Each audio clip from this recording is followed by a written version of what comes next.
Bienvenidos al programa internacional La Voz del Consolador. En todas las épocas, Dios se ha comunicado con sus hijos. Y hoy nos llega nuevamente la Voz del Consolador, en el espíritu y la voz del pastor Andrés Portes.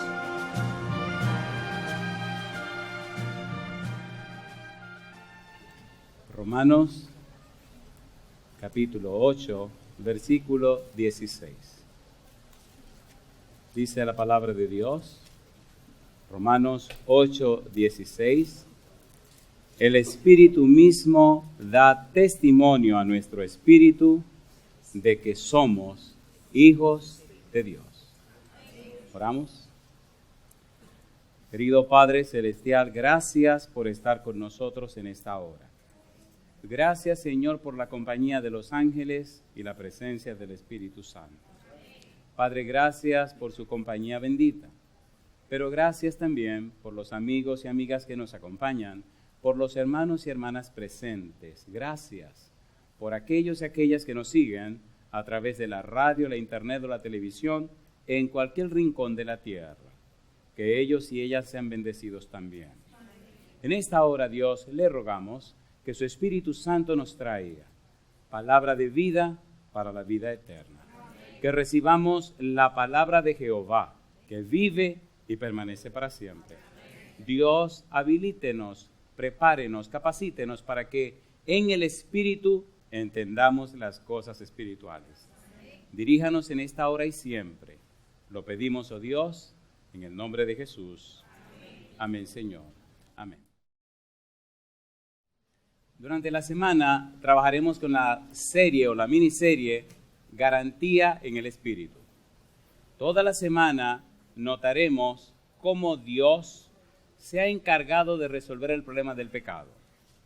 El pecado es un intruso en la tierra y cuando el pecado abundó, sobreabundó la gracia. Sin embargo, en el capítulo 6 del libro de Romanos, el que haya sobreabundado la gracia no significa que Dios pasa por alto el pecado.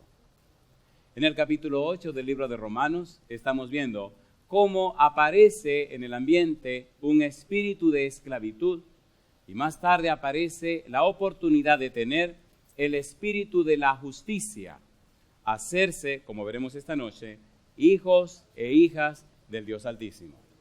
El fin último de Dios es que usted regrese a la casa del Padre.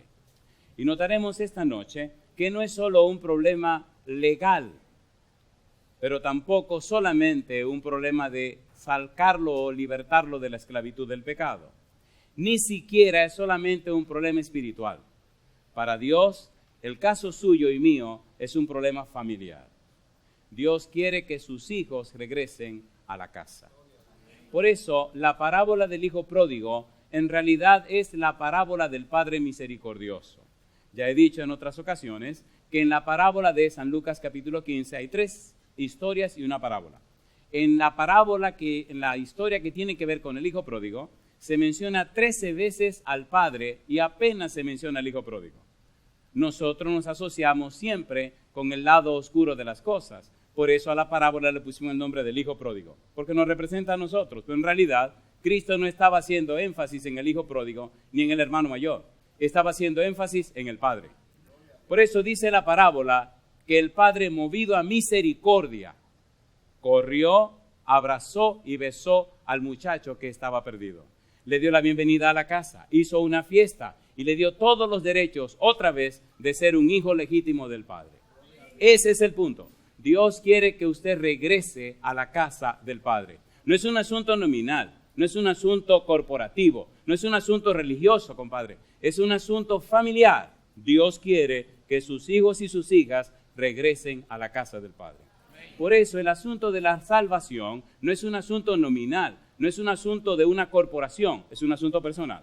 La salvación, como hemos dicho, San Lucas 2, Lucas 19, es una persona y la persona se llama Cristo Jesús. Si usted tiene a Jesús, tiene la salvación. Si no tiene a Jesús, no importa cuán religioso usted sea, no tiene la salvación. De hecho, hay personas muy religiosas, muy devotas, muy fervientes y fervorosas, inclusive hacen milagros y hacen maravillas y cuando Cristo venga no entrarán al reino de los cielos. ¿Cómo es eso? San Mateo capítulo 7. San Mateo capítulo 7 nos presenta un cuadro peligroso que da dolor de cabeza. Cuando Cristo venga, personas reclamarán lo siguiente. San Mateo capítulo 7, versículo número 21. Dice la Biblia, el Señor Jesús expresa, no todo el que me dice, Señor, Señor, entrará en el reino de los cielos, sino el que hace la voluntad de mi Padre que está, ¿dónde? En los cielos. Muchos, no pocos, no algunos, muchos me dirán en aquel día, Señor, Señor, ¿no profetizamos en tu nombre?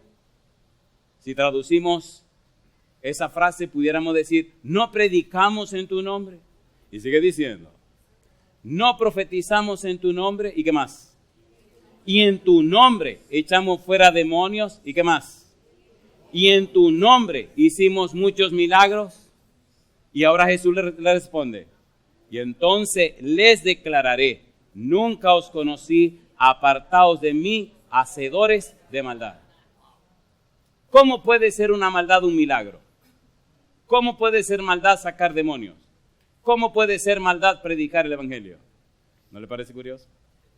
¿Le parece o no le parece curioso? A ver, ¿sí o no? Por eso necesitamos estudiar la Biblia y estar claros para que cuando el Señor venga no tengamos este problema. De allí que me gusta el asunto de la metodología de estudio bíblica, gramática, descriptiva. Bíblica porque está basado en la Biblia. Gramática porque atiende al uso y al valor del significado de las palabras. Y descriptiva porque todo se describe y se explica a la luz de lo que la Biblia dice, lo que quiere decir y la forma de enseñar lo que quiere decir. Todo parte de la Biblia, gira en la Biblia y regresa a la Biblia. Yo digo, alabado sea el nombre de Dios. Dios está comprometido con su palabra, no está comprometido con nadie. Y Él dice, mi palabra no volverá a mí vacía, sino que hará todo aquello para lo cual yo la envié. He visto a muchas personas que tienen miedo de ser religiosos, pero son excelentes cristianos. Interesante. Personas que aparentan que no les importa Dios ni el cielo, pero su problema ha sido situaciones difíciles con las religiones.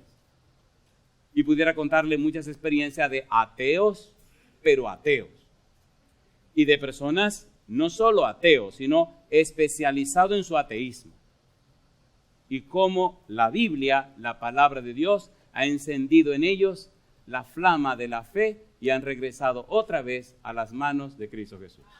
Recuerde que el asunto de la salvación es un asunto de relación, no es un asunto de religión.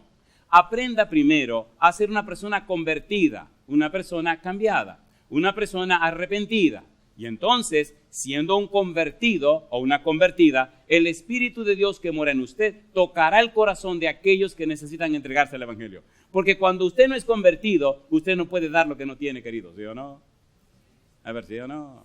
Usted puede engañarse a sí mismo por un tiempo, engañar a los demás por mucho tiempo, pero nunca engañará a todo el mundo todo el tiempo. Un día las cosas se sabrán. De allí lo importante de entender y comprender el mensaje de Dios, que más que palabras es el testimonio de una vida, y su nombre se llama Cristo Jesús. ¿Nos entendemos?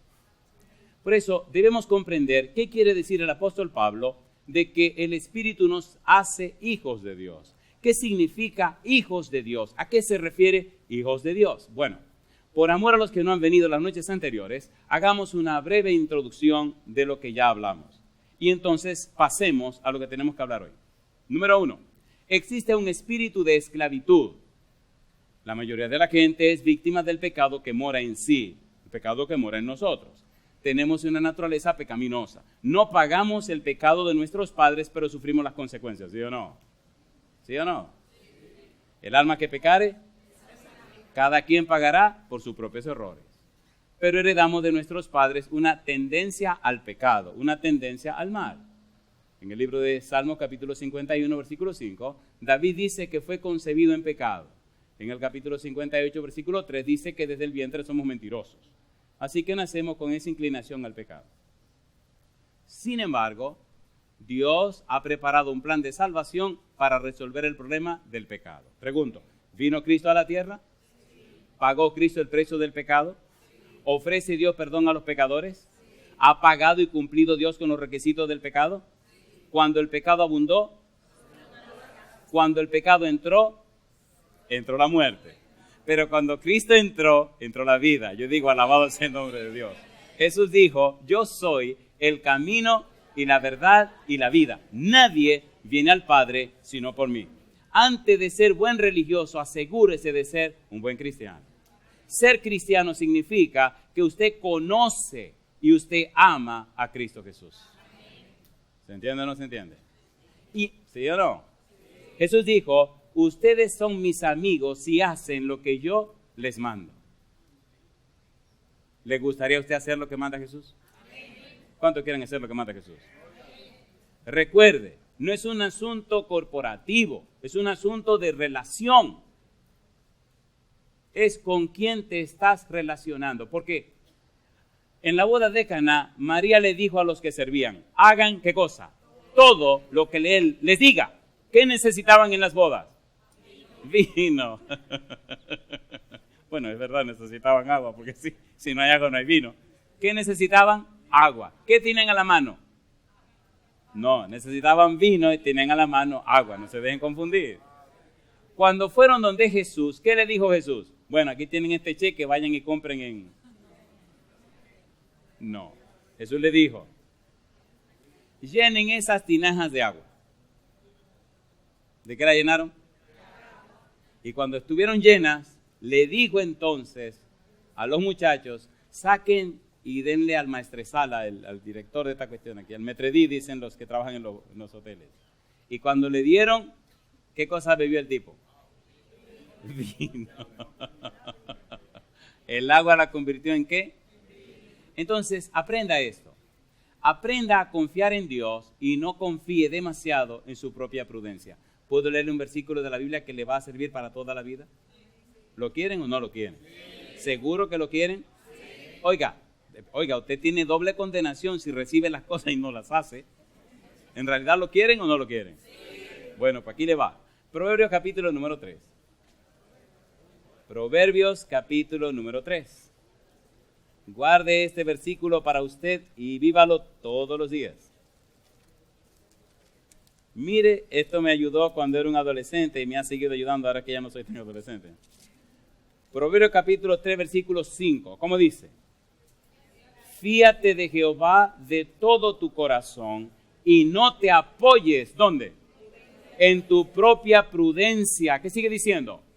Reconócelo en todos tus caminos y Él enderezará tus veredas. ¿Y qué sigue diciendo?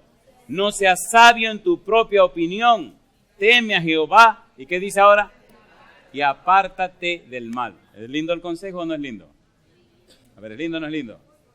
Entonces, todo lo que vamos a estudiar es el consejo de Dios. No pelees con Dios. Lo que Dios está interesado en que tú regreses a su casa, a su familia. Lo único que Dios quiere, y ha pagado bastante caro, es que tú regreses a sus manos. Y entonces tú tengas derecho a las bendiciones que Él te quiere dar. Porque Dios no puede bendecirte en el pecado. Y Dios no te va a salvar en el pecado. Dios te salva del pecado. Y Dios te libra de la maldad. ¿Puedo leer un versículo peligroso ahora? Me gusta, ustedes son muy buenos. Siempre dicen que sí.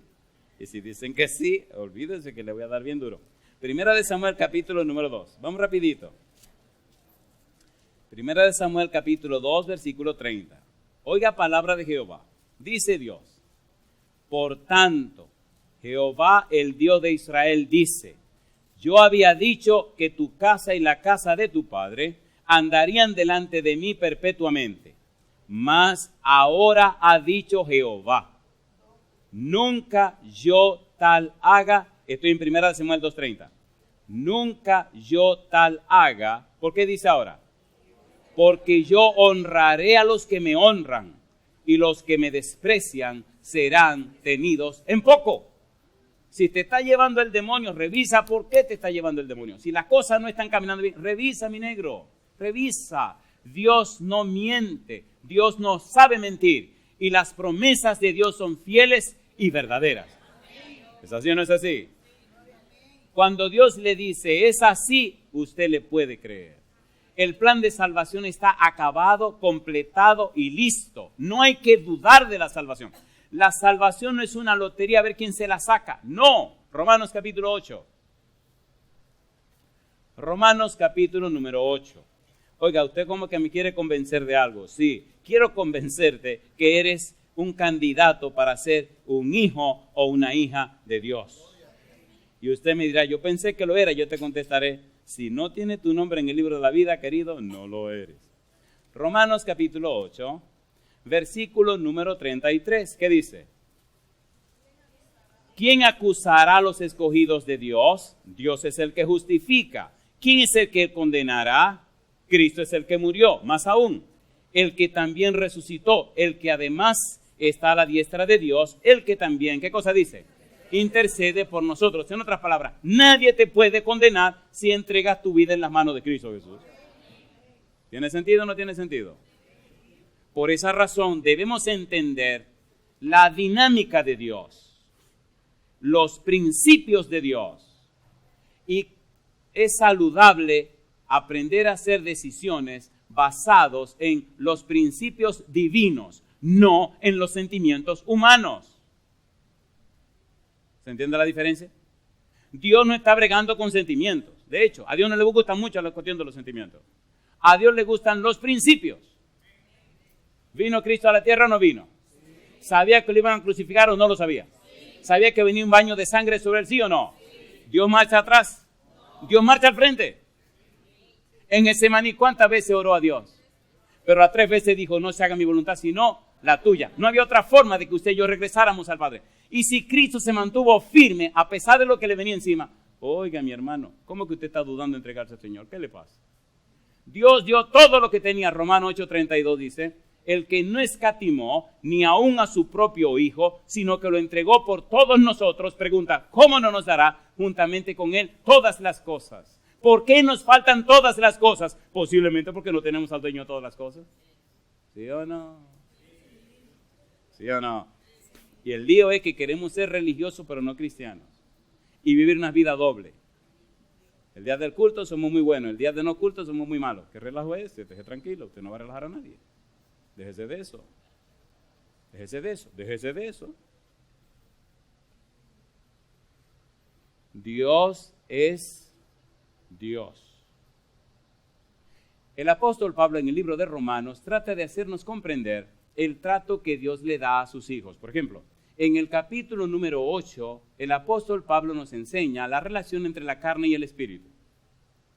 Y utiliza para la palabra hijo 2 palabras que, aunque se traducen hijo, cuando usted las analiza, descubre que tienen un valor distinto. Por ejemplo, no es lo mismo un hijo chiquito, pequeño, un niño, que un hijo adulto.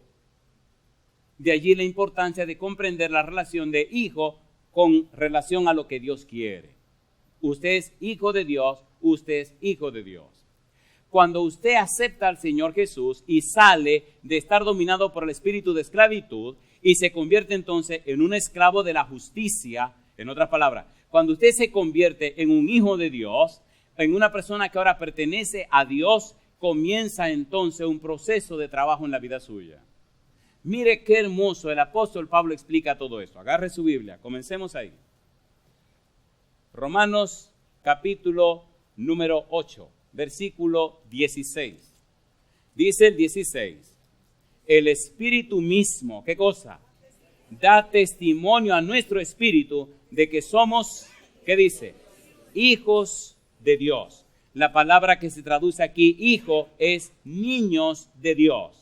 Pero mira el versículo 14.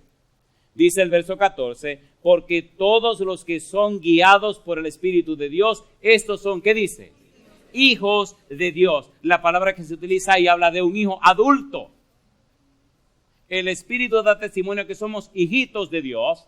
Y el 14 dice, y a los que el Espíritu dirige son hijos adultos de Dios. ¿Por qué hijos adultos? Porque si usted se entrega a Dios, usted tiene que tener plena conciencia de lo que está haciendo. A Dios no le gusta que por emoción usted se decida por Él. Ni le gusta que por sentimiento se decida por Él. Porque toda decisión basada en sentimientos y emociones no es duradera. ¿Sí o no? ¿Sí o no? Cuando usted le mueven los sentimientos y toma decisiones, no hay seguridad ni garantía que usted permanecerá firme. Pero cuando usted le analiza las cosas, la entiende, la comprende, la profundiza, la descubre, y usted se convierte a eso, entonces ocurre un fenómeno en su mente. Metanoia, metanoeo, arrepentimiento. Hay un cambio en sus patrones de pensamiento. Hay un cambio en su estructura mental. Hay un cambio en su forma de ver las cosas. Y cuando ese cambio ocurre en la mente, cuando eso se rompe en la mente, no hay diablo que lo separe de Cristo Jesús. Eso se llama arrepentimiento. Un cambio profundo en la mente. Un cambio, una transformación de la mente. Cuando yo llegué a esta casa, a esta iglesia, Gagarín, éramos adolescentes. Oye, en estos días estaba recordando todas las barbaridades que hacíamos con el equipo, ¿te acuerdas? Este muchacho, bueno, perdonen. Este muchacho, ¿no? Este muchacho que está aquí, teníamos un equipo, el equipo de aquí de la iglesia de Gascue. ¿Te acuerdas de eso, no? En estos días fui a jugar Gagarín y se me olvidó que tenía 54 años. Y andaba con mi hijo que está grandote. ¿Qué me acordaba yo de que este cuerpo ya no es lo de la historia del pasado? Y salí corriendo y hice toda la bobería que así cuando terminé, solté la pelota, mamacita. Me pasé como 4 días sin poder dormir del dolor. Pero cuando yo vine a la iglesia y lo encontré a ellos, le di mi corazón al Señor. Y Dios hizo un cambio en mi vida. Y ha hecho cambio en la vida de miles y miles de personas en toda la tierra. La gente sabe si usted conoce a Dios o no lo conoce.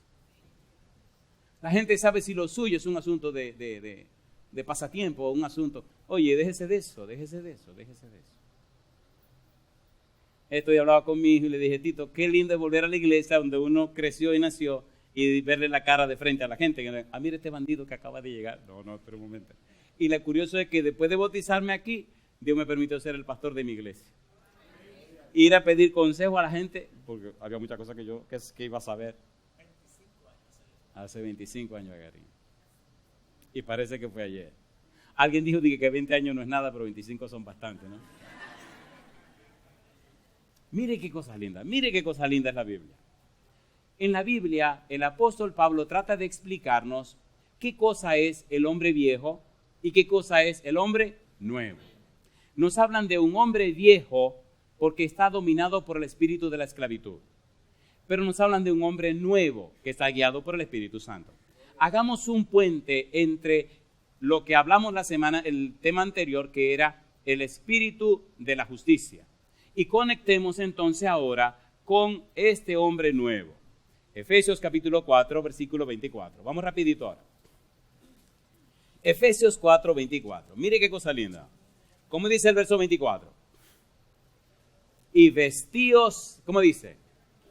Y vestíos del nuevo hombre creado, ¿cómo dice? Según Dios, ¿cómo dice? En la justicia y santidad de la verdad. Los que están dominados por el espíritu de la esclavitud tienen acceso, tienen la oportunidad de recibir a Jesús y entonces ser cambiado de un hombre viejo a un hombre nuevo, guiado y dirigido por la justicia de Dios. Y ahora comienza una experiencia nueva. Cuando esa experiencia nueva comienza, el individuo se da cuenta que es una nueva persona. De modo que si alguno está en Cristo, nueva, que las cosas viejas, y aquí todas son hechas, se sorprenden porque dicen, qué raro, ya no tengo estos pensamientos macabros que tenía antes. Ya no siento esas cosas de emborracharme y amanecer haciendo tonterías. Y se asustan porque ahora han sido libertados del poder del pecado y empieza un proceso de santificación. Empieza la experiencia de un hombre nuevo, de un nuevo hombre. El hombre viejo muere. Versículo 22. En cuanto a la pasada manera de vivir, ¿qué dice el apóstol Pablo? Despojaos del viejo hombre que está viciado conforme a los deseos engañosos. Versículo 23. y renovaos en el espíritu de vuestra mente. ¿Por qué de vuestra mente? Porque el cambio se produce en la mente. Por eso arrepentimiento significa cambio de la mente. Metanus, cambio de la nous, cambio de la mente. Los hombres y mujeres arrepentidas tienen una mente cambiada. Ahora tienen la mente de Cristo. Segunda de Corintios capítulo 2. Mire qué cosa linda.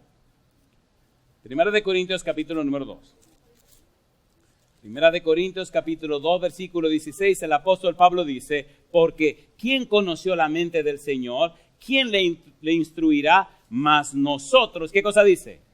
Mas nosotros tenemos la mente de Cristo. Alabado sea el nombre de Dios.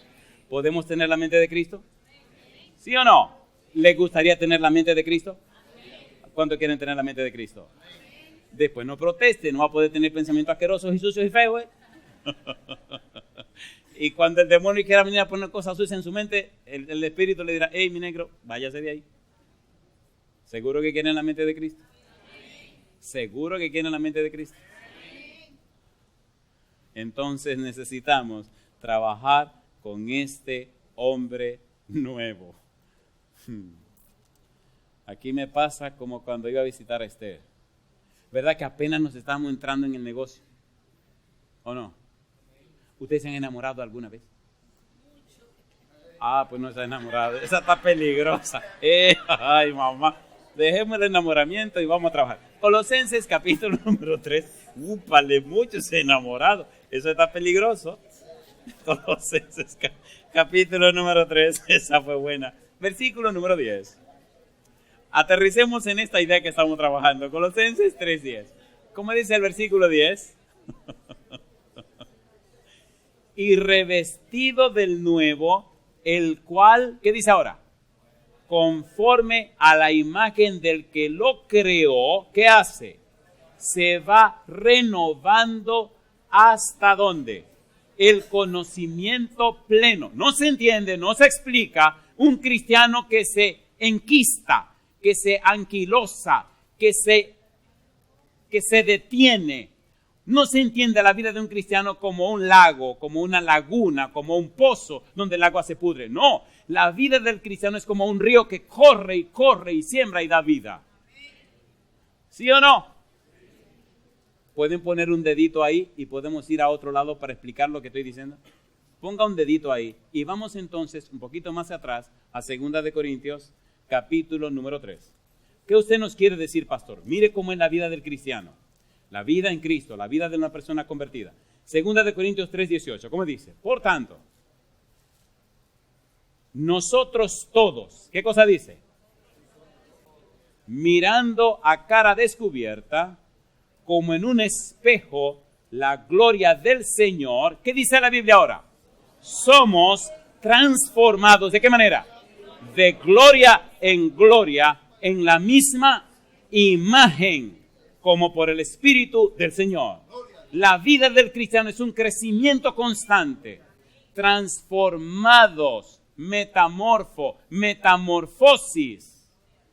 La oruga, el gusano, se convierte en una mariposa. La mariposa jamás podrá ser gusano. ¿Sí o no? ¿Sí o no?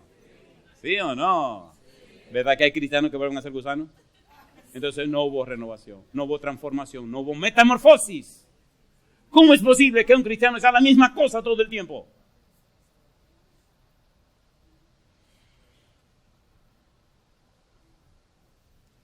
Disculpen, solo estoy haciendo énfasis, yo no estoy regañando a nadie. Solo estoy haciendo énfasis, porque hay que ser enfático o no. A ver, ¿sí o no? Oiga, si usted se casa con una mujer que le da la comida todos los días la misma cosa, ¿verdad que usted se pone peligroso? ¿Sí o no? ¿Sí o no? Aunque sea dominicano, arroz, bichuelo y carne, arroz, bichuelo y carne, arroz, bichuelo y carne. Mujer, ¿qué te pasa a ti? Cámbiame la cosa. Arroz, bichuelo y carne, arroz, bichuelo y carne. ¿Sí relajo ese? A mí la comida no me gusta mucho. Me fascinan los víveres. Mi mamá era cibaeña. En estos días estábamos en un país bien lejos. Y ellos tenían problema de que yo comía. Y dije, Ludín, ya usted sabe. Y si usted me da víveres, yo estoy feliz. Otra vez estamos en otro país, bien lejos, pero bien lejos. Y tenían preocupación de que yo iba a comer y habían frutas. Oiga, esa gente se aprovecharon y el grupo que estábamos esa semana nos comimos 2 toneladas de fruta. ¿Usted puede creer eso? 4,000 libras de fruta. Era un buen grupo que había allí. Sí, yo no me la comí solo. Así es el Señor. Usted no ve la variedad de cosas que Dios creó. ¿La vio o no la vio? Mas la senda de los justos es como la luz de la aurora que va en aumento hasta que el día es perfecto. Proverbios 4:18. ¿Es linda la vida del cristiano? Es progresiva. ¿Qué dice Primera de Pedro 2:9? Mas vosotros sois linaje escogido, real, nación, pueblo adquirido por Dios. ¿Con qué propósito? Dice el apóstol Pedro, para que anunciéis las virtudes de aquel que os llamó de las tinieblas a su luz admirable. La palabra virtudes se puede traducir virtudes, atributos, características, bellezas. La idea es que en la vida suya se muestre la belleza de la imagen de Cristo. ¿No es lo que está diciendo el Señor? ¿No es lo que está diciendo el apóstol Pablo? ¿Sí o no? ¿Sí o no? El hombre nuevo refleja la belleza de la imagen de Cristo. El Espíritu Santo nos transforma de gloria en gloria a la imagen de Cristo. Y los ángeles y los demonios y los hombres y las mujeres ven en usted reflejada la imagen de Cristo. No importa que usted sea una persona fea. No importa que sea joven o viejo. No importa. El Espíritu Santo le da un toquecito que llama la atención de la gente. ¿Sí o no? A ver, ¿sí o no? Necesitamos permitir al Espíritu que nos cambie, nos transforme. Por eso la salvación es un asunto de relación. San Juan 17:3, ¿qué dice? Esta es empero la vida eterna, que te conozcan a ti, el único Dios verdadero, y a Jesucristo, a quien has enviado. La palabra, el verbo conocer significa una experiencia cotidiana, una experiencia diaria, una experiencia frecuente. Es como cuando usted se casa. Bueno, déjeme aclarar esto. En mi tiempo, a ver. Se supone que la manera es que usted tenga una novia y la palabra no vio es que usted no vio. Pero ahora ven más de la cuenta. Entonces, se supone que usted no vio. Entonces, como no vio, usted se casa para ver. El problema es que cuando ven demasiado ya no quieren casarse. Y si se casan, fracasan. Pues ya vieron. Entonces, cuando usted no vio, entonces usted se casa y empieza a ver. Así es la vida cristiana. Antes de usted ser cristiano, de usted entregarse al Señor y ser bautizado, usted no ha visto, no conoce a Dios, no comprende a Dios, no se ha relacionado con Dios. Pero después que usted lo conoce, camina con Él y tiene una relación estrecha con Él. Mi pregunta, ¿lo podrán quitar del lado de Dios? Nada ni nadie. Ya tenemos 35 años caminando juntos. Y espero en el Señor que nada ni nadie me separe de Él. ¿Tiene sentido lo que estamos haciendo? Hombre nuevo. Pablo nos habla de un hombre nuevo.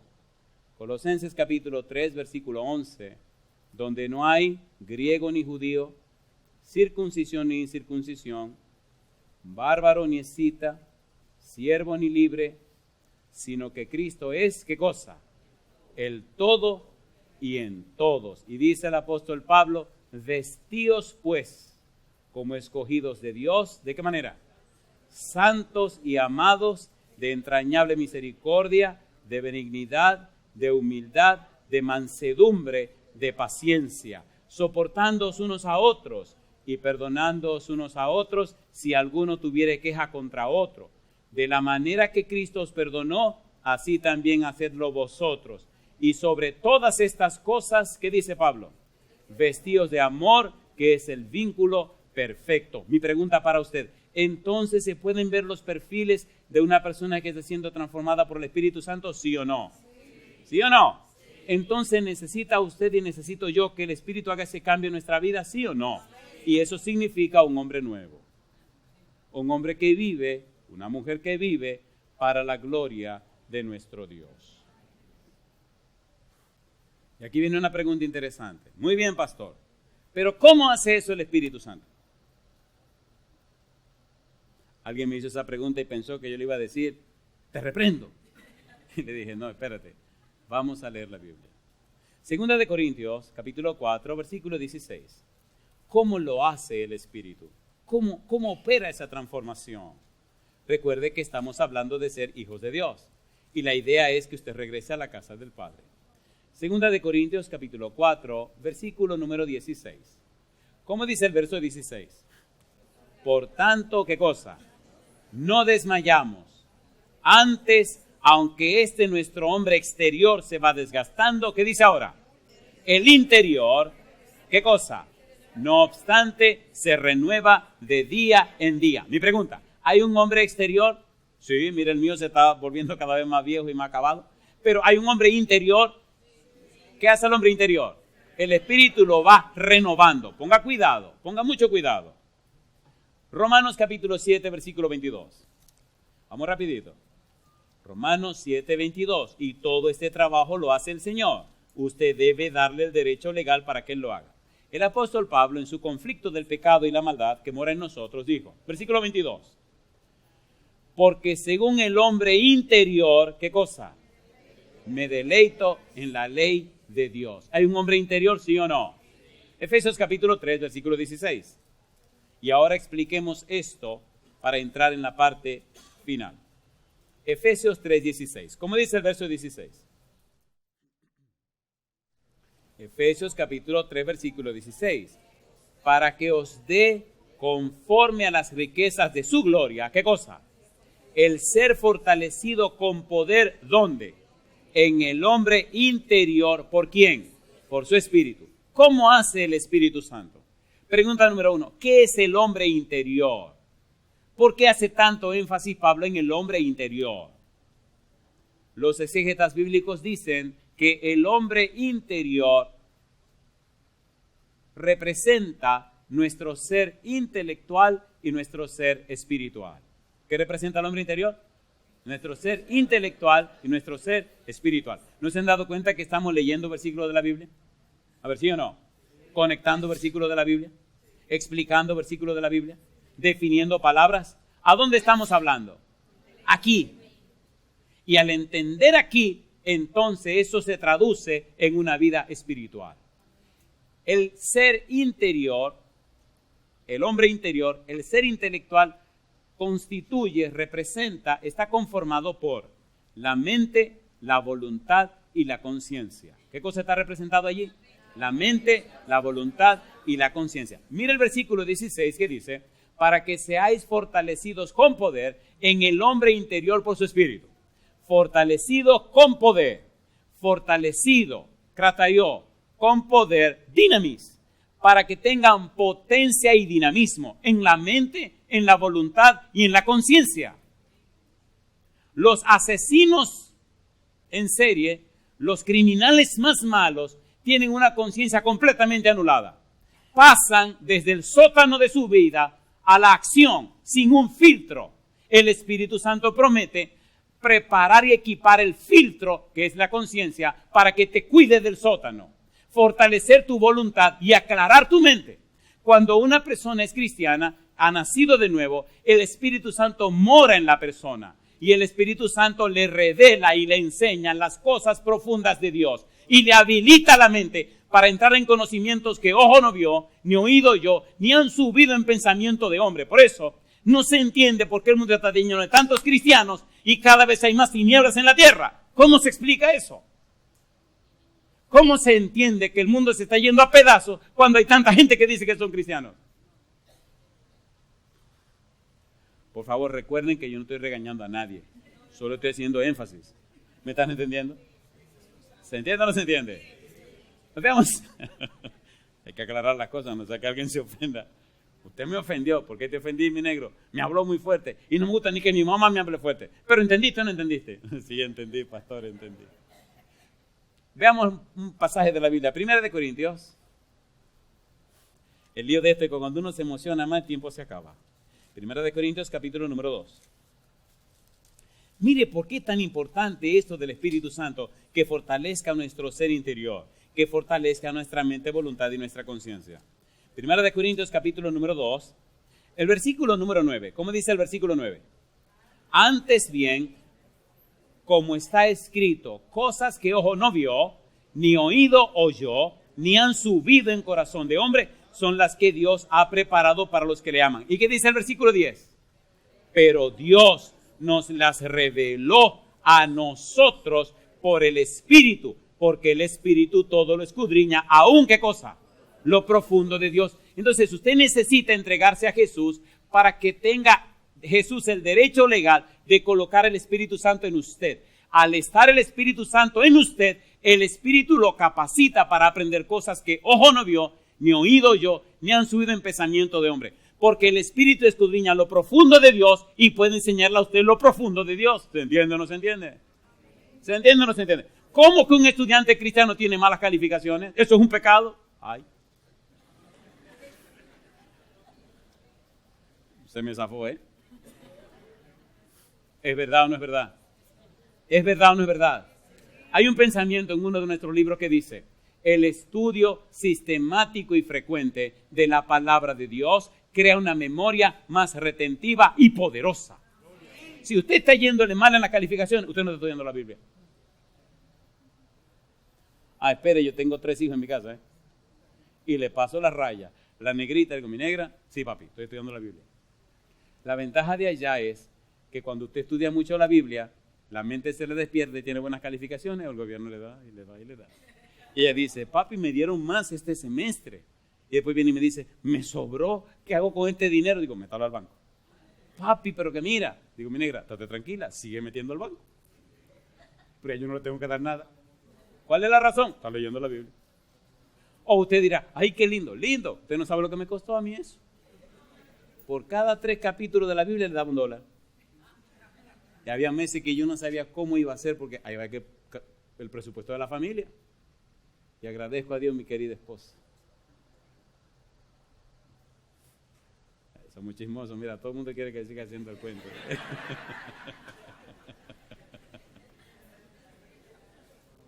Cuando los hijos están en la etapa formativa, usted tiene que buscar maneras de que su mente quede atrapada en la Biblia. ¿Por qué? Josué 1:8, vamos. Mire por qué. Quiera Dios que usted se deje convencer, porque eso cambiará el rumbo de la vida de sus hijos. Josué 1:8. ¿Qué dice Dios acerca de la Biblia? Mire qué cosa linda. Si usted está grande y viejito también funciona, usted también puede leer la Biblia, no se preocupe. Josué 1:8. ¿Qué dice el verso 8? Dice Dios a Josué, nunca se apartará de tu boca este libro de la ley, sino que de día, ¿y qué más? Y de noche meditarás en él para que guardes y hagas conforme a todo lo que en él está escrito, porque entonces harás prosperar tu camino. ¿Y qué dice ahora? Y todo te saldrá bien. Si todo le está saliendo al revés, usted no está leyendo la Biblia. Si la cosa, usted no está leyendo la Biblia. Ahí, mamá. Dejamos eso tranquilo y terminamos con el sermón. ¿Tiene sentido o no tiene sentido? Si usted ama a sus hijos, haga un trato con ellos. Mi trato fue, vengan acá, y los senté en el frente, estaban chiquitos todos. Quiero hacer un trato con ustedes. Sí, papi. Quiero que lean la Biblia, pero le voy a pagar por leerla. Y me miraron y se miraron ellos como, este relajo, este tipo no quiere relajar a nosotros. Le dije, no, sin relajo. Por cada 5 capítulos que lean le doy $1. Y dice Andresito, no, esos son muchos capítulos. Digo, mira, tú te estás tranquilo, ese era el más grande. Dice, 5 no. Y entonces, mira a la más chiquita, a la de en medio. Y la de en medio me mira, esa siempre me quiere defender. Y dice, Tito, 5 está bien. Dice, nena, no, 5 no, 5. ¿Sabes que son 5 capítulos por $1?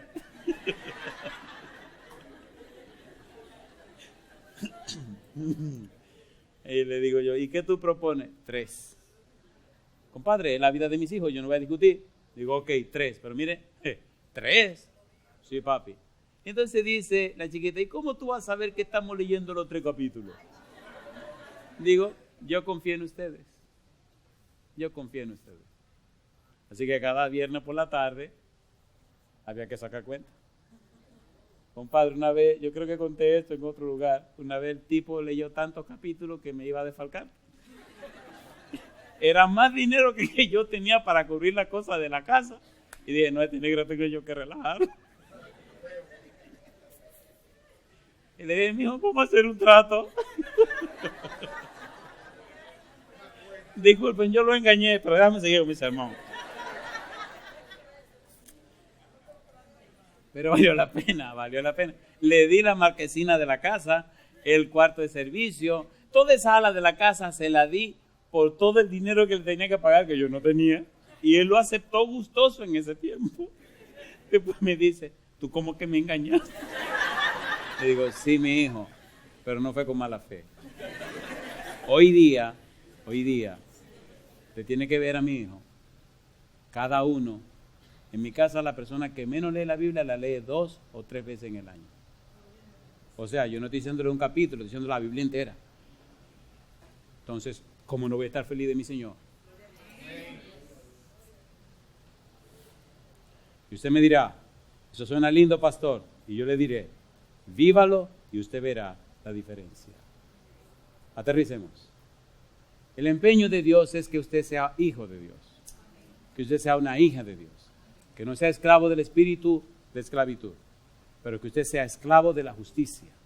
Recuerde que la justicia de Dios se manifiesta de una manera salvadora y redentiva con aquel que le acepta y de una forma punitiva y castigadora contra aquel que hace daño al que aceptó al Señor.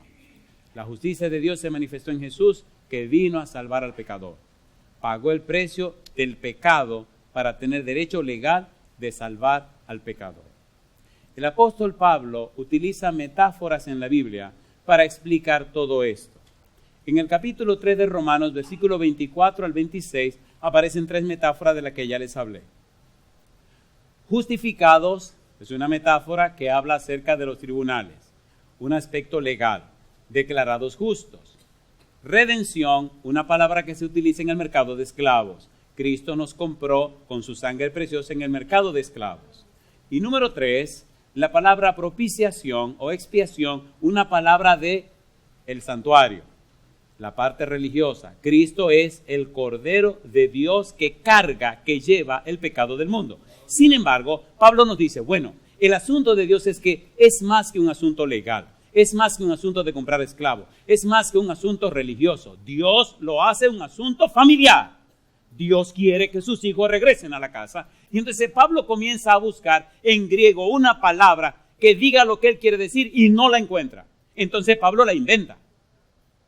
Y la palabra que inventó un sustantivo, catalagé, inventó un verbo, catalazo. Catalazo significa de arriba a abajo. Transformar de arriba a abajo, cambiar de arriba a abajo. Y la palabra es reconciliación. ¿Cuál es la palabra? Entonces el apóstol Pablo nos dice Romanos 5:10. Romanos 5:10. Reconciliación tiene que ver con la vida familiar. Cuando el esposo y la esposa pelean, ¿qué se le recomienda que hagan? Que se reconcilien. Entonces Dios quiere que usted se reconcilie con Él. Dios no tiene que reconciliarse con usted porque Dios no le ha faltado a usted. ¿Se entiende o no se entiende? ¿Se entiende o no se entiende? ¿Quién fue que se fue? El hombre. ¿Quién fue que pecó? El hombre. Dios nunca ha hecho nada contra el hombre. Romanos 5:10, ¿qué dice? Pablo dice, porque si siendo enemigos fuimos reconciliados con Dios por la muerte de su Hijo, mucho más, estando reconciliados, seremos salvos por su vida. Alabado sea el nombre de Dios. Mi pregunta para usted, ¿le gustaría reconciliarse con Dios? Amén. Póngase en pie conmigo. ¿Qué significa reconciliarse con Dios? Significa, como el hijo pródigo, regresar a la casa del Padre. ¿Hediondo a cerdo? Sí. ¿Sucio? Sí. ¿Acabado? Sí. ¿Destruido? Sí. ¿Hecho leña? Sí. Pero regresar a la casa del Padre. No espere lavarte, limpiarte, cambiar. Regresa tal como estás. ¿Se entiende o no se entiende? ¿Se entiende o no se entiende? A ver, ¿sí o no? Sí. Convertir en otro completamente. Transformar en otra persona. Pablo utiliza catalazo 5 veces en sus epístolas. ¿Y qué significa esto? Alguien escribió la esencia del verbo catalazo nos enseña que, número 1, nuestra naturaleza es completamente transformada. Número 2, somos cambiados de arriba a abajo. Número 3, somos renacidos, convertidos, arrepentidos. Y número 4, nuestros pensamientos, palabras y actos están en armonía con la voluntad de Dios. Y yo le pregunto a usted, ¿necesita reconciliarse usted con Dios, sí o no? Sí. Yo necesito cada día reconciliarme con Dios. ¿Le gustaría hoy dar el paso para la reconciliación? Entonces haga conmigo lo siguiente. Si su respuesta es sí, yo quiero reconciliarme con Dios, levante la mano conmigo. Querido Padre Celestial, levantamos la mano para decir públicamente, hoy quiero reconciliarme con Dios. Hoy quiero ser de la familia de Dios. Hoy quiero ser un hijo o una hija del Dios Altísimo. Padre querido, hoy le damos todo el derecho legal sobre nuestra vida. Envíe su Espíritu Santo para que repose en nosotros y comience la obra de transformación de gloria en gloria como a su imagen por el Espíritu. Que desde hoy nuestra mente sea un taller para el Espíritu Santo. Que desde hoy nuestros pensamientos raros y extraños sean cortados y quitados de nuestra mente y en su lugar se coloquen pensamientos del cielo. Que desde hoy el Santo Espíritu nos fortalezca en nuestro ser intelectual. Que nuestra mente, nuestra voluntad y nuestra conciencia sean habilitadas y capacitadas por el Espíritu para reflejar la imagen de Cristo Jesús. Dios, le damos todo el derecho y lo hacemos en el nombre de Jesús. Amén, Señor. Amén. Que Dios les bendiga.